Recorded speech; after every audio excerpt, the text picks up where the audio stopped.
Next up on our news program is a short video over the history of one of many rebellions following the Age of Exploration.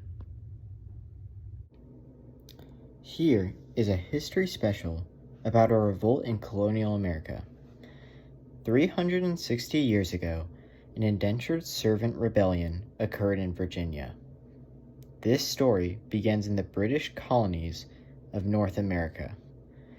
Gloucester County, Virginia, used the labor of both enslaved Africans and Virginia Indians.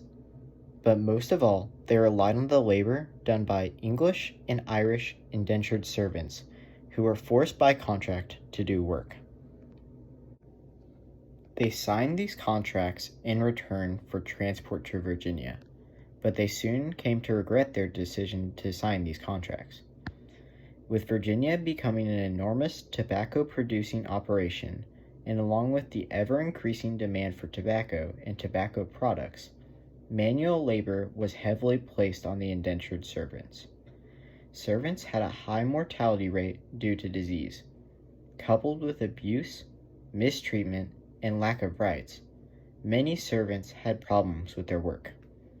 Although laws were beginning to be put in place to give servants more rights and allowing their qualms with their work and treatment to be taken to court, many chose to take their freedom into their own hands, instead, resulting in rebellions. One of which was in Gloucester County.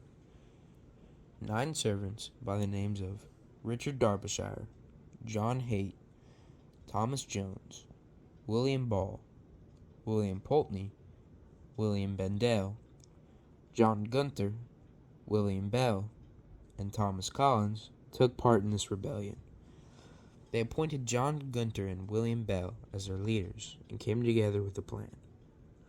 They met up secretly in the woods on September 1st, 1663, and came up with a plan to march to the governor, Sir William Berkeley's mansion at Green Spring, and demand their freedom.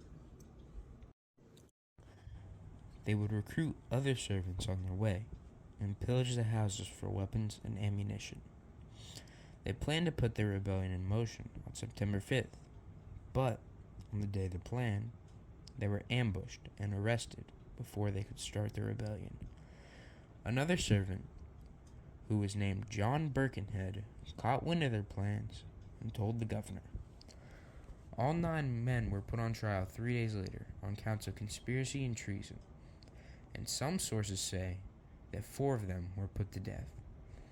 Birkenhead was awarded his freedom and 5,000 pounds of tobacco for telling the governor of their plans. September 13th, a week after their arrest, was declared a local holiday made for thwarting the servants' supposedly villainous plot. Later, in 1898, Mary Johnston wrote the novel Prisoners of Hope, set in Gloucester County in 1663. The novel was a dramatization of the servants' conspiracy and portrays the servants as brave heroes. Although the Gloucester County Rebellion failed and didn't result in their freedom, it still gave inspiration to other servants and enslaved people to take action to get their freedom.